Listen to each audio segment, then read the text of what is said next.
Hi friends, ನಮಸ್ತೆ ಎಲ್ರಿಗೂ. ಇವತ್ತು ನಾನು ತುಂಬಾ ಸಿಂಪಲ್ಲಾಗಿ ಪಾಲಕ್ ಪನ್ನೀರ್ ಯಾವ ರೀತಿ ಮಾಡೋದಂತ ತೋರಿಸ್ಕೊಡ್ತಾ ಇದ್ದೀನಿ. ಚಪಾತಿ, ಪರೋಟ, ಗೀ ರೈಸ್ಗೆ ತುಂಬಾ ಚೆನ್ನಾಗಿರುತ್ತೆ. ಒಂದು ಸತಿ ಟ್ರೈ ಮಾಡಿ. ಮೊದಲು ಇದನ್ನು ಮಾಡ್ಕೊಳ್ಳೋದಕ್ಕೆ ಬಿಸಿ ನೀರು ಕಾಯಿಸ್ಕೊಂಡಿದ್ದೀನಿ. ಅದಕ್ಕೆ 1 ಕಟ್ಟಾಗೋಷ್ಟು ಪಾಲಕ್ ಸೊಪ್ಪು ಚೆನ್ನಾಗಿ ಕ್ಲೀನ್ ಮಾಡಿಕೊಂಡು ಹಾಕ್ಕೊಳ್ತಾ ಇದ್ದೀನಿ. ಇಲ್ಲಿ ಸೊಪ್ಪೇನೆ ಜಾಸ್ತಿ ಬೇಯಿಸ್ತಾ ಇಲ್ಲ. ಈ ಸೊಪ್ಪು ಸ್ವಲ್ಪ ಸಾಫ್ಟ್ ಆಗೋವರೆಗೂ ಅಷ್ಟೇ ಮಾತ್ರ ಬೇಯಿಸ್ಕೊಳ್ಳೋದು. ಹಾಗಾಗಿ ಒಂದು ಸ್ವಲ್ಪ ನೀರು ಹಾಕ್ಕೊಂಡು ಇದನ್ನು ಸ್ವಲ್ಪ ಸಾಫ್ಟ್ ಆಗಬೇಕು ಅಲ್ಲಿವರೆಗೂ ಇದನ್ನು ಬೇಯಿಸ್ಕೊಳ್ಳಿ. ಈ ರೀತಿ ಸೊಪ್ಪು ಸ್ವಲ್ಪ ಸಾಫ್ಟ್ ಆದಮೇಲೆ ಇದನ್ನು ತೆಗೆದು ಒಂದು ಸಪ್ರೇಟ್ ಪ್ಲೇಟಲ್ಲಿ ಹಾಕ್ಕೊಳ್ತಾ ಇದ್ದೀನಿ. ಈ ಪಾಲಕ್ ಸೊಪ್ಪು ಪೂರ್ತಿಯಾಗಿ ಬೇಯಿಸಬಾರ್ದು. ಈ ರೀತಿ ಸ್ವಲ್ಪ ಸಾಫ್ಟ್ ಆದಮೇಲೆ ಇದನ್ನು ತೆಗೆದ್ಬಿಟ್ಟು ಒಂದು ಪ್ಲೇಟಲ್ಲಿ ಹಾಕಿ ಇಟ್ಕೊಳ್ತಾ ಇದ್ದೀನಿ. ಇದು ಸ್ವಲ್ಪ ತಣ್ಣಗಾಗಬೇಕು. ಇವಾಗ ಒಂದು ಮಿಕ್ಸಿ ಜಾರ್ಗೆ ಒಂದು 5 ಪೀಸ್ ಆಗೋಷ್ಟು ಗೋಡಂಬಿ, 1 ಇಂಚ್ ಆಗೋಷ್ಟು ಶುಂಠಿ, 1-2 ಹಸಿಮೆಣಸಿನ್ಕಾಯಿ, 1 ಟೊಮೊಟೊ ಹಾಕ್ಕೊಳ್ತಾ ಇದ್ದೀನಿ. ಹಾಗೆ ಇದಕ್ಕೆ ಬೇಯಿಸಿಟ್ಕೊಂಡಿರೋಂಥ ಪಾಲಕ್ ಸೊಪ್ಪು ಹಾಕ್ಕೋಬೇಕು. ಇದಕ್ಕೆ ನೀರೇನು ಹಾಕ್ತೀರಾ, ಹಾಗೆ ಇದನ್ನು ಸ್ಮೂತಾಗಿ ರುಬ್ಕೋಬೇಕು.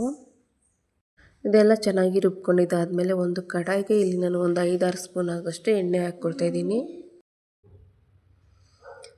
ಎಣ್ಣೆ ಎಲ್ಲ ಸ್ವಲ್ಪ ಚೆನ್ನಾಗಿ ಬಿಸಿ ಆದಮೇಲೆ ಒಂದು ಅರ್ಧ ಸ್ಪೂನ್ ಆಗೋಷ್ಟು ಜೀರಿಗೆ ಹಾಕ್ಕೊಳ್ತಾ ಇದ್ದೀನಿ. 1 ಗಡ್ಡೆ ಆಗೋಷ್ಟು ಬೆಳ್ಳುಳ್ಳಿನ ಈ ರೀತಿ ಸಣ್ಣ ಸಣ್ಣದಾಗಿ ಕಟ್ ಮಾಡಿ ಹಾಕ್ಕೊಂಡು ಮೀಡಿಯಮ್ ಸೈಜ್ದು 1 ಈರುಳ್ಳಿ ಹಾಕ್ಕೊಂಡು ಚೆನ್ನಾಗಿ ಫ್ರೈ ಮಾಡ್ಕೋಬೇಕು. ಈ ರೀತಿ ಇದೆಲ್ಲ ಚೆನ್ನಾಗಿ ಫ್ರೈ ಆದಮೇಲೆ ಇವಾಗ ಇದಕ್ಕೆ ನಾನು ಅರ್ಧ ಸ್ಪೂನ್ ಆಗೋಷ್ಟು ಖಾರದ ಪುಡಿ, 1 ಸ್ಪೂನ್ ಆಗೋಷ್ಟು ಗರಂ ಮಸಾಲ, ಅರ್ಧ ಸ್ಪೂನ್ ಆಗೋಷ್ಟು ಅರಶಿನದ ಪುಡಿ ಹಾಕ್ಕೊಂಡು ಈ ರೀತಿ ಈರುಳ್ಳಿ ಜೊತೆನೇ ಇದನ್ನು 1-2 ನಿಮಿಷದವರೆಗೂ ಚೆನ್ನಾಗಿ ಫ್ರೈ ಮಾಡ್ಕೋಬೇಕು.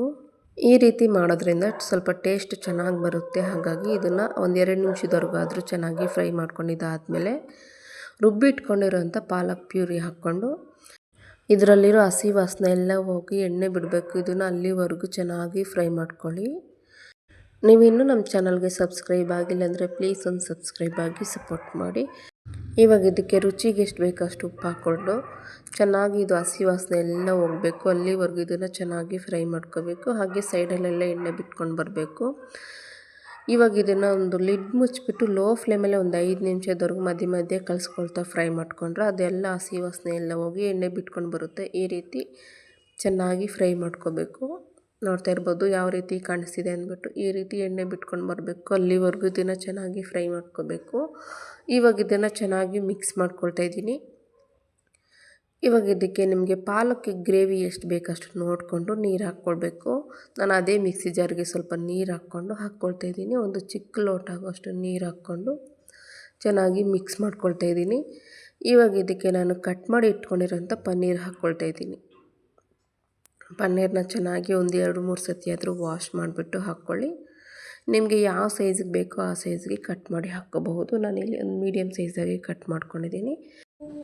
ನೀವು ಪನ್ನೀರ್ ಬದಲು ಆಲೂಗಡ್ಡೆ, ಮಶ್ರೂಮು ಯಾವ್ದು ಬೇಕಾದರೂ ಹಾಕ್ಕೊಂಡು ಮಾಡ್ಕೋಬಹುದು. ಇದೇ ಥರ ತುಂಬ ಚೆನ್ನಾಗಿರುತ್ತೆ. ಈ ಪನ್ನೀರೆಲ್ಲ ಹಾಕ್ಕೊಂಡು ಚೆನ್ನಾಗಿ ಮಿಕ್ಸ್ ಮಾಡಿ ಒಂದು ಲಿಡ್ ಮುಚ್ಚಿಬಿಟ್ಟು ಇದನ್ನು ಲೋ ಫ್ಲೇಮಲ್ಲೇ ಒಂದು 3 ನಿಮಿಷದವರೆಗಾದರೂ ಚೆನ್ನಾಗಿ ಬೇಯಿಸ್ಕೋಬೇಕು. ಇಲ್ಲಿ ನಾನು ಒಂದು 3 ನಿಮಿಷದವರೆಗಾದರೂ ಚೆನ್ನಾಗಿ ಬೇಯಿಸ್ಕೊಂಡಿದ್ದೀನಿ. ನೋಡ್ತಾ ಇರ್ಬೋದು ಸೈಡಲ್ಲೆಲ್ಲ ಎಣ್ಣೆ ಬಿಟ್ಕೊಂಡು ಪನ್ನೀರೆಲ್ಲ ಸ್ವಲ್ಪ ಸಾಫ್ಟಾಗಿ ಚೆನ್ನಾಗಿ ಬೆಂದೋಗಿರುತ್ತೆ. ನೋಡ್ತಾ ಇರ್ಬೋದು ಇಷ್ಟೇ, ತುಂಬ ಸಿಂಪಲ್ಲಾಗಿ ರೆಡಿ ಆಯಿತು ಪಾಲಕ್ ಪನ್ನೀರ್ ಗ್ರೇವಿ. ತುಂಬಾ ಚೆನ್ನಾಗಿರುತ್ತೆ. ನೀವು ಒಂದು ಸತಿ ಟ್ರೈ ಮಾಡಿ. ಗೀ ರೈಸು, ಜೀರಾ ರೈಸು, ಪರೋಟ, ಚಪಾತಿ ಇವೆಲ್ಲದಕ್ಕೂ ಈ ಪಾಲಕ್ ಪನ್ನೀರ್ ಗ್ರೇವಿ ತುಂಬಾ ಚೆನ್ನಾಗಿರುತ್ತೆ. ಒಂದು ಸತಿ ಟ್ರೈ ಮಾಡಿ. ಈ ವಿಡಿಯೋ ಏನಾದರೂ ನಿಮ್ಗೆ ಇಷ್ಟ ಆಗಿದರೆ ಪ್ಲೀಸ್ ಒಂದು ಲೈಕ್ ಮಾಡಿ. ನಿಮ್ಮ ಫ್ರೆಂಡ್ಸ್ ಆ್ಯಂಡ್ ಫ್ಯಾಮಿಲಿ ಜೊತೆ ಈ ವಿಡಿಯೋ ಶೇರ್ ಮಾಡಿ. ನೀವಿನ್ನೂ ನಮ್ಮ ಚಾನಲ್ಗೆ ಸಬ್ಸ್ಕ್ರೈಬ್ ಆಗಿಲ್ಲ ಅಂದರೆ ಪ್ಲೀಸ್ ಒಂದು ಸಬ್ಸ್ಕ್ರೈಬ್ ಆಗಿ ಸಪೋರ್ಟ್ ಮಾಡಿ. ನಿಮ್ಮ ಅನಿಸಿಕೆ ಅಭಿಪ್ರಾಯ ಕೂಡ ಕಮೆಂಟ್ ಮಾಡಿ. ಧನ್ಯವಾದಗಳು. Thank you for watching.